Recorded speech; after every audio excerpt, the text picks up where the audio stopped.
Hi everyone, this is Dave from Geekanoids and this is my review of the Kodak PlayFull digital video camera. Now I've been using this tiny little camera for just over a week now. You'll have seen all of my video diary updates over on the Daily Tech TV channel, showing you just how this performs under different conditions. Now I've mainly been using this one outside, but it did make its way into my studio on a couple of occasions, and you could see how it performed under sort of medium to low light and also some well lit conditions. Now I'm not going to go over all the aspects of this camera again because I've done that in my previous video. There is an unboxing and product tour on the Daily Tech TV channel, but I will cover off a quick tour of the camera and some of the features. So let's just cover off the features first.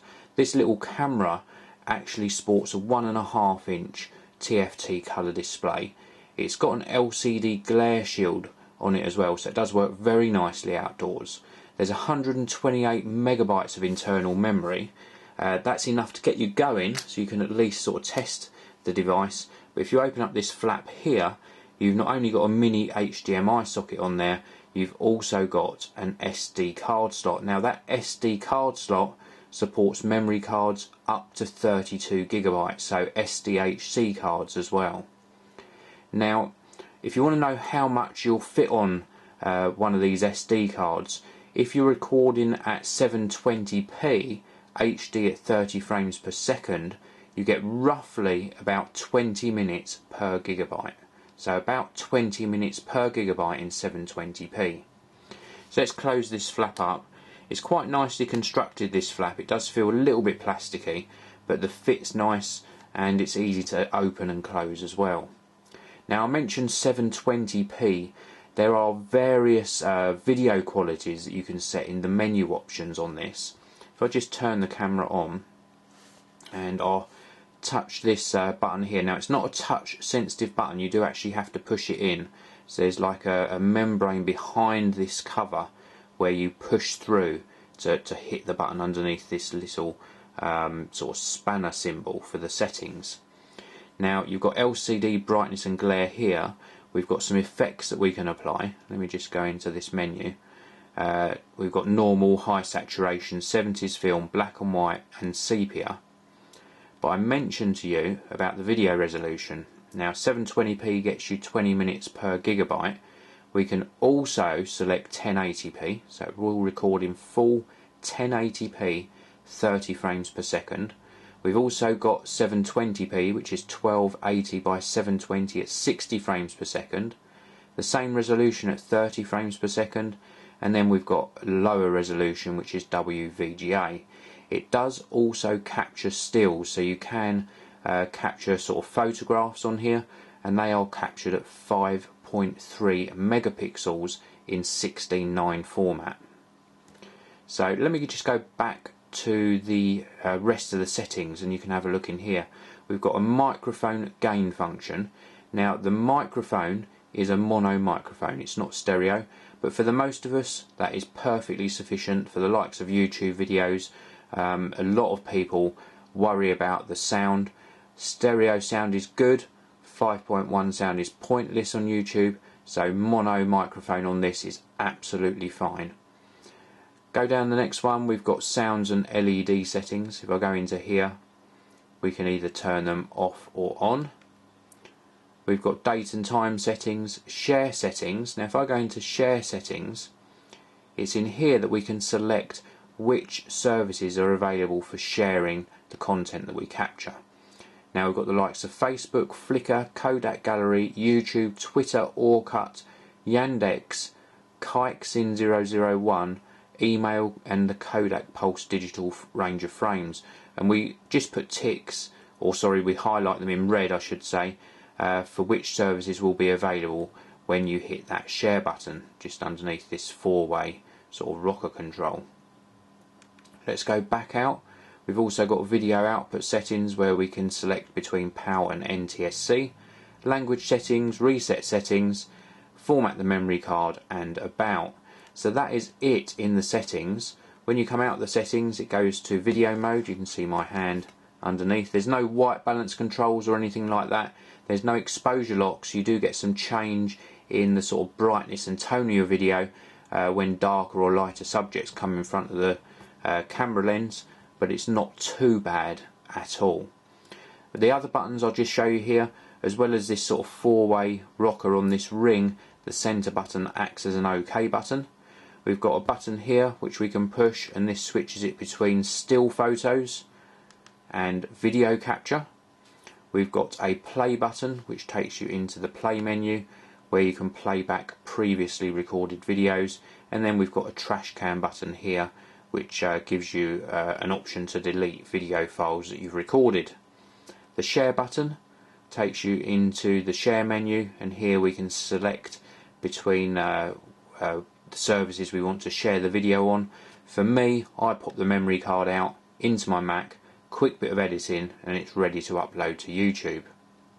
So let's go back into that record menu, and let me just show you a couple of other bits on the little Kodak PlayFull that I like. The on-off button is positioned on the right hand side, very easy to activate. We've also got an input here for the charger. Now you can charge the battery or use the camera whilst it's charging, so I like that feature. The lens on the front, very good amount of detail. They've done a big improvement on the optics on the Kodak PlayFull. It's definitely on par with the Kodak PlaySport ZX5 that I've been testing, and I've been very pleased with the video quality. A lot of people also ask on these tiny cameras, have they got a tripod mount? Well, yes, they have. It's also got an infrared receiver, as does the Kodak PlaySport ZX5, so you can use a little mini remote. Cost about £10 to £12 for the remote, and that enables you to start and stop recording from a distance. We've got a lanyard connector as well, and just overall a very well thought out camera. Now, I mentioned that I always take the memory card out and put it into my computer to get the footage across. I should also mention in this top section here, if I just pull this round, we have got a built-in USB a connector, so we can connect it to the computer sort of direct into a USB socket and pull the footage across from the camera. So let's close that up, and we can snap those covers back into place. It's very easy to use, and just a well thought out design. In closing, what I dislike about the camera is, I suppose, the lack of an external microphone socket. I think it would have been nice if they'd have included one. The sound is acceptable, but I just like the flexibility of being able to add an external microphone. I suppose the highlights for me is the picture quality. The 35mm equivalent lens on the front. You have got 4x digital zoom, but I would avoid that if you can. It's also got face detection, which is nice, so a lot of nice features, and I think the biggest selling point of this is the price that it comes in at. It's going to cost you £129 in the UK, or around about $130 if you're in the US.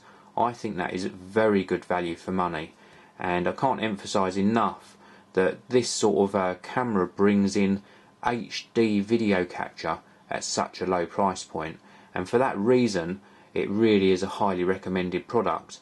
Of course, we got the likes of the iPhone 4 and other smartphones that have good video capture, but something like this is just so pocketable, and not everyone can afford a contract on one of these high-end smartphones, and not everyone wants to sort of carry their smartphone around on holiday to take snaps on the beach, sports events.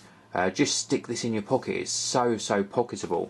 If I just get my iPhone 4 into shot, you can actually see how compact this is. This is the iPhone 4. Okay, I've got it in the case. Let's take it out of the case and show you the size comparison.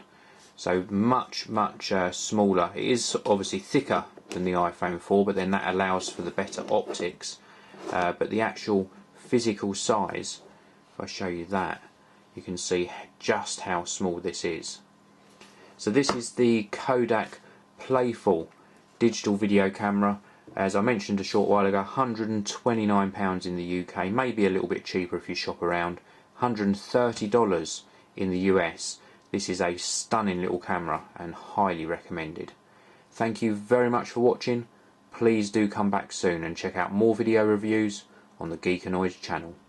This video review is sponsored by BMI Solutions, the largest reseller of document scanners within the UK, with a price promise guarantee.